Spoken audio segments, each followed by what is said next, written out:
Exocet update April 7th, 2024. Brake system update. The front brake soft lines need to be mounted to the chassis so that at full steering lock, they're not pulled in tension and they're not bunched up and contacting the suspension or other components at the wheel end. We use cardboard to mock up a couple different bracket designs to mount the soft line at the frame. We also try to consider being able to take the upper A-arm suspension bolt out in the future without having to undo the brake lines. To make things easier, we just tried to copy the mounting position and orientation that's found on the donor Miata. Seen here at full steering lock, the line bunches up and you need to ensure that it does not contact the shock or the upper or lower control arm in addition to the wheel. As the wheel turns, the line needs to move. At full lock in one direction, you don't want to be pulling tension. At full lock in the other direction, you don't want the line to be contacting suspension. We reused the OEM brake retainer clips with our brackets. In the future, we may swap these brackets out for a different version that actually locks the brake fitting and prevents it from rotating like is done on the stock car. Here are a few pictures showing the clearance between the suspension, the wheel, and the shock at full steering lock in both directions on both sides of the car.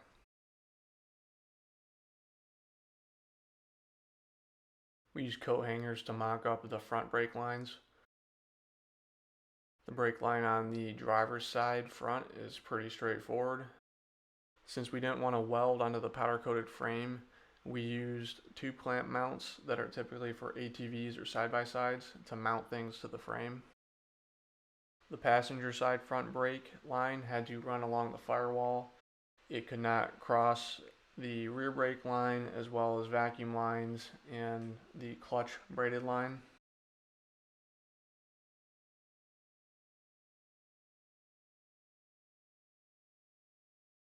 We reused the metal vacuum line from the Miata as it already has brackets on it that made mounting it to the Exocet frame easy. This line also is what holds the throttle cable in place. We riveted a P-clip for the clutch line to one of the brackets on the vacuum line to hold it in place and prevent it from rubbing into other items. We use a custom braided line and banjo bolt at the rear subframe brake distribution block to connect the rear brakes behind the rear bulkhead.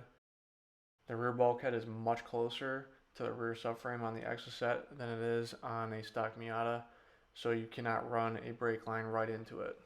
Because the rear bulkhead is so much closer to the subframe, the parking brake cables also rub into the frame and have no clearance whatsoever. The parking brake cables are kind of an afterthought with this kit.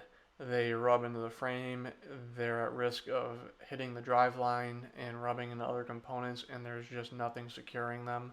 To avoid the parking brake cable tugging on the brake line as the suspension moves, we routed the braided brake line up and over and behind the brake line on the rear subframe.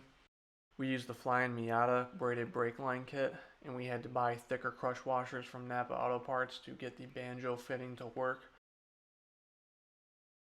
This setup should fit behind the rear bulkhead without any clearance issues. We routed the braided line up and over the brake line on the rear subframe and then turned the hard line on the Exocet frame up to meet with the braided line.